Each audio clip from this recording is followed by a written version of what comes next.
Bonsoir et bienvenue dans Une minute un livre. Je vous parle ce soir de cet ouvrage Woke-washing, capitalisme, consumérisme, opportunisme d'Audrey Millet, historienne, chercheuse, autrice, aux éditions Les Pérégrines 2023.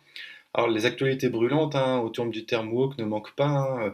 Mot repoussoir, mot instrumentalisé. En tout cas, c'est un mot, un terme qui suscite de vives réactions et finalement qui entretient de nombreuses confusions surtout. En fait, on se rend compte qu'on sait rarement bien le définir, ce terme.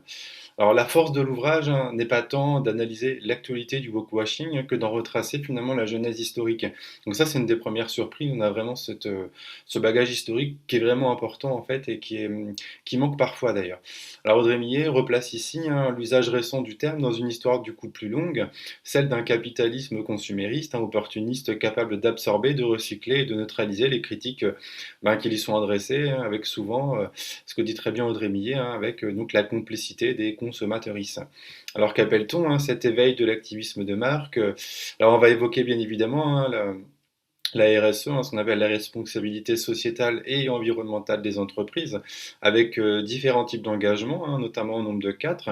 La mise en avant de valeurs environnementales ou sociales, le positionnement sur des questions politiques polarisantes, la production de discours progressistes ou conservateurs pour finalement cibler une clientèle, et bien évidemment l'adoption revendiquée de pratiques dites vertueuses. Alors sur le papier, c'est effectivement c'est beau, c'est séduisant, mais dans les faits, voilà, il y a vraiment encore une fois un décalage entre ce qui est annoncé, voilà, être capable de surfer un petit peu sur ces termes-là. D'ailleurs, j'en parlais dans une autre vidéo, mais en fait, quand on annonce ce mot diversité, ça permet de moins en faire, et c'est un petit peu l'idée.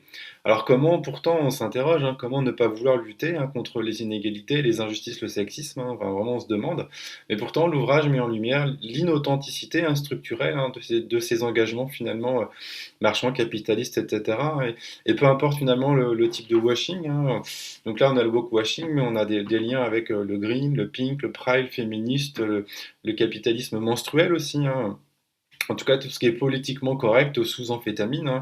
Et cette logique marketing finalement l'emporte. On est face à des stratégies manipulatrices qui transforment en tout cas les luttes en arguments de vente. C'est vraiment un retournement en tout cas de la situation. Et finalement, tout est mobilisé pour parvenir à cette fin.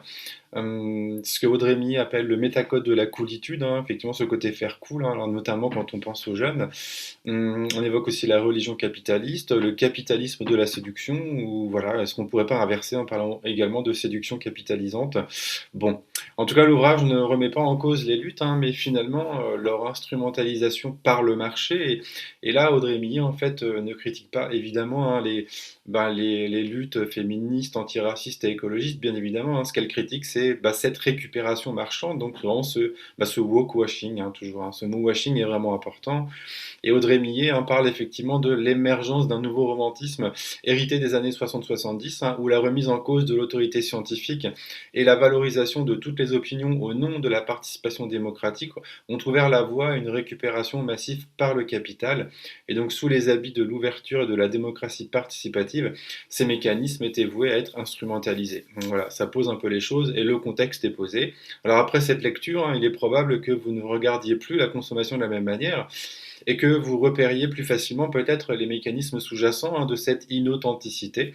Donc en fait, ce qu'on peut dire en résumé, c'est que ce capitalisme anticipe, fabrique des récits pour vous et organise votre désirabilité. Voilà. Donc maintenant, vous savez comment ça se passe. Je vous souhaite une belle découverte, une bonne lecture et à bientôt.